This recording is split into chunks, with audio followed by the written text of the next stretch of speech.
towns. Oh, okay. What's your favorite state? My favorite state, well, since I live in Michigan and since I'm from Michigan, I probably am going to pick Michigan because I have a lot of ties here. But there's so many great states. But I guess overall, I'll pick Michigan, just by an inch, okay? But there's lots of great states. I can't see you guys in Nebraska yet. Ooh, well, we have another. Oh, maybe you have to say something else and the camera will switch. We have our next question ready. How did you come up with the state's personalities? There you are.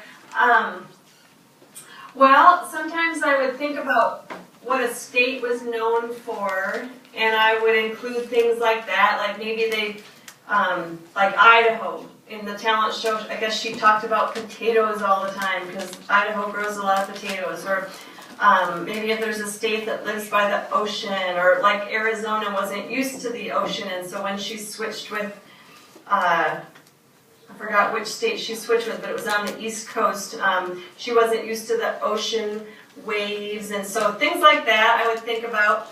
Sometimes, you know, if they were a boy or a girl, it would depend on their name.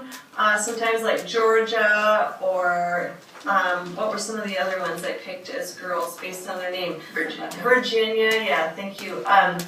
So things like that, or other times I would just kind of make up things. Well, like California. You know, California is known a lot for making movies. So in the talent show, I thought it would be funny if he kind of had a little bit of an attitude, like he was a famous movie star.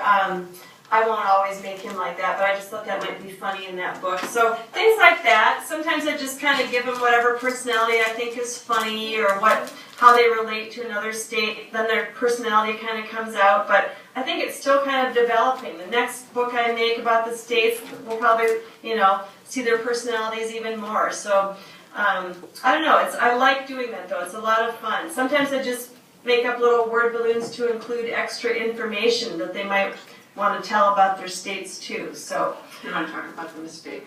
oh, well, I guess I have to now.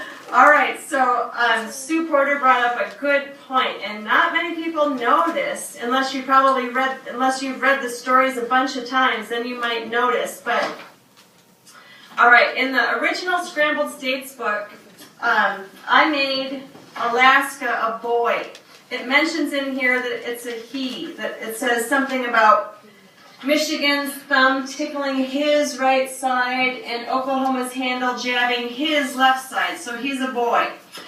Well, but in the talent show, I even made a whole list of which states were boys and which states were girls, because I really needed to in this book, because certain talents, you know, depending on their costumes, they would need to look like a boy or a girl, or because they were lined up outside the men's or women's restroom, I needed to know which ones were boys or girls.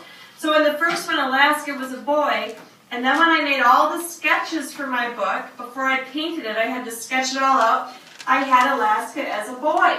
Well then, when I started painting the pictures, I was just going along, having a great time, painting pictures and painting the costumes on the characters, and I turned Alaska into a girl. And I didn't even pay attention to my list, so I made a big mistake. But when they made the movie of this book, they were just making this when I found out about the mistake.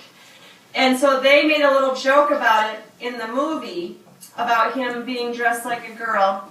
But it was too late for the book because it was already published. So when I make the next Scrambled States book, I'll have to make some little joke about why he was dressed up as a girl in this book. But I didn't even know it. A teacher pointed it out to me because she'd read it so many times. She finally caught the mistake, and I was really sick to my stomach. It still bothers me.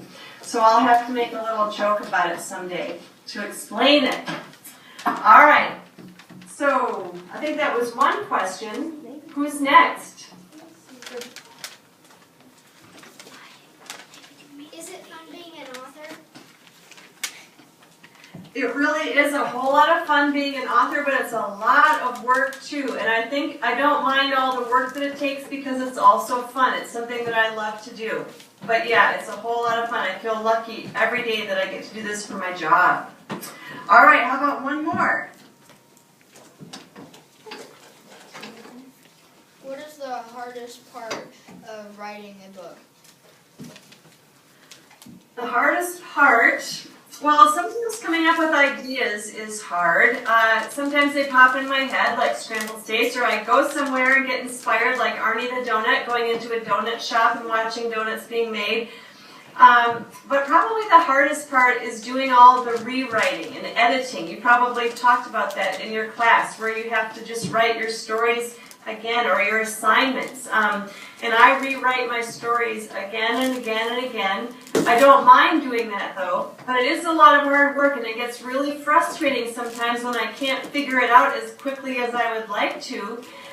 But it always pays off, but it's definitely the hardest part of writing a story. All right, well, those were all good questions. We'll come back to you. We're going to head back